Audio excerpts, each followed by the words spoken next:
নমস্কার, আপনারা দেখছেন সময় কলকাতা। খেলা হবে নিয়ে আমি পৃথা রয়েছি আপনাদের সঙ্গে। এখন চোখ রাখবো খেলার খবরে। দীর্ঘ খরা কাটিয়ে টেস্ট ক্রিকেটে ১৭ রান হাঁকালেন পাক ক্রিকেটার বাবর আজম। শ্রীলঙ্কার বিরুদ্ধে ওডিআই সিরিজের দ্বিতীয় ম্যাচে সেঞ্চুরি করেছেন প্রাক্তন পাকিস্তান অধিনায়ক। ১০২ রানের ইনিংস খেলে ম্যান অফ দি ম্যাচ হলেন তিনি, কিন্তু তারপরে আইসিসির কড়া শাস্তির মুখে পড়তে হলো তাকে। রবিবার শ্রীলঙ্কার বিরুদ্ধে তৃতীয় টেস্ট ম্যাচে ২১তম ওভারে জেফ্রে ভ্যান্ডারসের একটি নিখুঁত ডেলিভারিতে মাত্র ৩৪ রানে ক্লিন বোল্ড হন তিনি। তাতে ক্ষুব্ধ হয়ে ব্যাট দিয়ে স্টাম্পে আঘাত করে বসেন। সেই অপরাধে আইসিসির আর্টিকেল 2.2 অনুযায়ী বাবরের ম্যাচ ফির 10% শাস্তি স্বরূপ কেটে নেওয়া হয়েছে।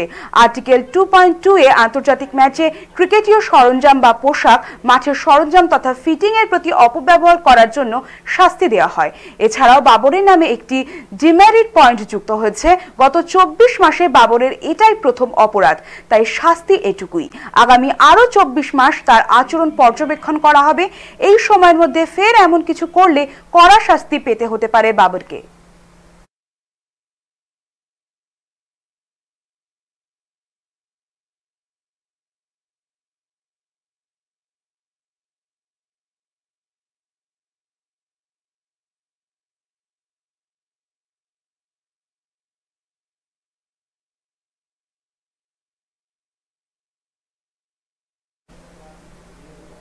আইপিএল এর অন্যতম জনপ্রিয় ফ্র্যাঞ্চাইজি রয়্যাল চ্যালেঞ্জার্স বেঙ্গালুরুতে মালিকানা পরিবর্তনের গুঞ্জন আগেই সামনে এসেছিল।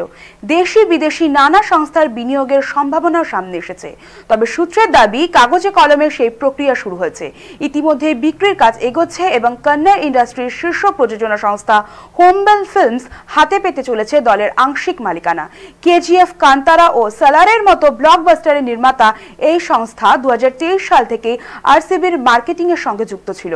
এবার সেই সম্পর্ক আরো গভীর হতে চলেছে। দিয়েগো ইন্ডিয়ার তরফে জানানো হয়েছিল, সংস্থার মোট লাভের সামান্য অংশই আসে আরসিবির পুরুষ ও মহিলা দল থেকে।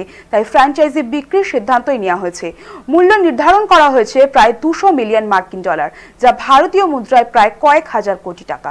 যদিও একাধিক সংস্থা আগ্রহ দেখালেও শেষ পর্যন্ত আংশিক মালিকানা যাচ্ছে বিজয় কিঙ্গাদুর এবং চালুভে গৌড়ার হোমবেল ফিল্মসের কাছে। আইপিএল এর প্রথম ট্রফি জয়ের পরপরই দলের ভবিষ্যৎ নিয়ে জল্পনা শুরু হয়েছিল। অবশেষে সেই জল্পনারই সত্যতা মিলল মালিকানা বদলের খবরে।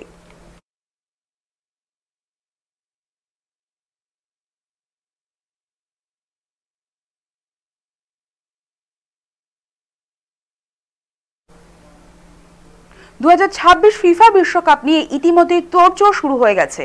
দলগুলি ধীরে ধীরে নিজেদের স্থান পাকা করে নিচ্ছে বিশ্বকাপের তালিকায়। লিওনেল মেসি ও ক্রিস্টিয়ানো রোনাল্ডো দুজনেই খেলবেন 26-এর বিশ্বকাপ, কিন্তু ব্রাজিলিয়ান তারকা নেইমার খেলতে পারবেন কিনা সেই নিয়ে রয়েছে দ্বন্দ্ব। পুরোটাই নির্ভর করছে তার ফিটনেসের উপর। তারকা ফুটবলারকে সময় দিয়েছেন জাতীয় দলের কোচ আনচেলত্তি জানিয়েছেন, তালিকায় রয়েছে নেইমার, তবে দলটি ইতিমধ্যেই অনেকটাই গুছিয়ে নিয়েছে নিজেদের। ছান্দসিক, গতিময় ও ফল নির্ভর ফুটবলই এখন খেলছে ব্রাজিল। দলের একাদশও এরই মধ্যে দৃশ্যমান হতে শুরু করেছে। বিশেষ করে আক্রমণের খেলোয়াড়রা দারুণ ছন্দে আছেন। যারা বেঞ্চ থেকে শুরু করেছেন তারাও যথেষ্ট সামর্থ্যবান।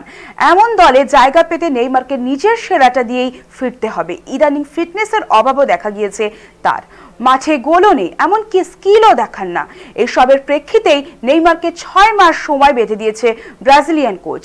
এই 6 মাসে নিজের দক্ষতা প্রমাণ করতে পারলে তবেই বিশ্বকাপে দেশের জার্সি পরে খেলার সুযোগ পাবেন তিনি।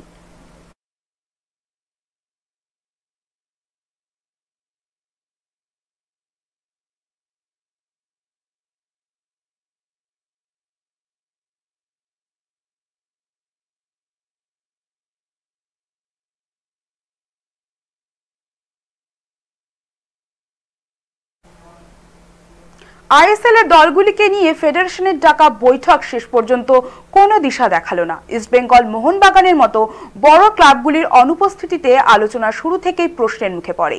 ক্লাবগুলির অনেকে মনে করছেন, বিচারাধীন পরিস্থিতিতে ফেডারেশনের কোনো সিদ্ধান্ত নেওয়ার ক্ষমতাই নেই। অনলাইন যোগদানের ব্যবস্থা থাকলেও অনেক দল সময় মতো বার্তা পায়নি, ফলে উপস্থিতিও কম ছিল। বৈঠকে ফেডারেশন জানায়, আইএসএল এর স্বত্ব কিনতে কোনো সংস্থায় টেন্ডার তোলেনি। এ তথ্য ইতিমধ্যেই জানানো হয়েছে সুপ্রিম কোর্টকে। বৃহস্পতিবার মামলা শুনানির পরই ভবিষ্যৎ পথ চলা স্পষ্ট হবে। কিছু ক্লাব ফেডারেশনকে সহযোগিতার আশ্বাস দিয়ে সম্প্রচার খরচ বাবদ 15 থেকে 20 কোটি টাকার প্রস্তাব রাখলেও সভাপতি কল্যাণ চৌবে জানান, আদালতে বিচারাধীন বিষয় নিয়ে তিনি একা কোনো সিদ্ধান্ত নেবেন না। আপাতত অপেক্ষায় ভারতীয় ফুটবল। বৈঠক সামান্য অগ্রগতির অভাবেই হতাশ ক্লাব কর্মকর্তারা মনে করছেন, অনিশ্চয়তা দীর্ঘায়িত হলে প্রস্তুতি ও পরিকল্পনা ক্ষতিগ্রস্ত হবে। বৃহস্পতিবারের রায় তাই লিগের ভবিষ্যতের একমাত্র ভরসা।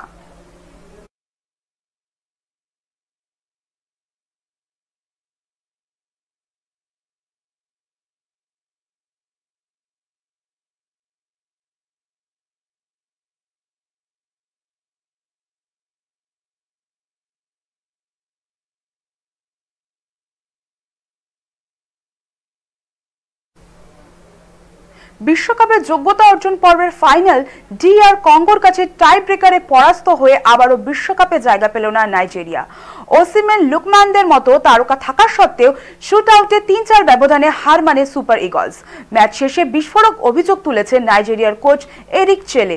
তার দাবি, টাই ব্রেকারের সময় DR কঙ্গোর কোচ নাকি ভুডুর আশ্রয় নিয়েছিলেন, হাত নাড়িয়ে জল জাতীয় কিছু ছিটিয়ে খেলার প্রভাব ফেলতে চেয়েছিলেন। আফ্রিকান ফুটবলে কালো জাদুর গল্প নতুন নয়, অতীতেও এমন ঘটনার অভিযোগ উঠেছে। নির্ধারিত সময় ও অতিরিক্ত সময়ে 1-1 গোলের সমতা থাকলেও পেনাল্টিতে শেষ পর্যন্ত ব্যর্থ হয় নাইজেরিয়া। টানা দ্বিতীয়বার বিশ্বকাপের টিকিট হাতছাড়া হওয়ায় সমালোচনার ঝড় বইছে দেশটির ফুটবলে।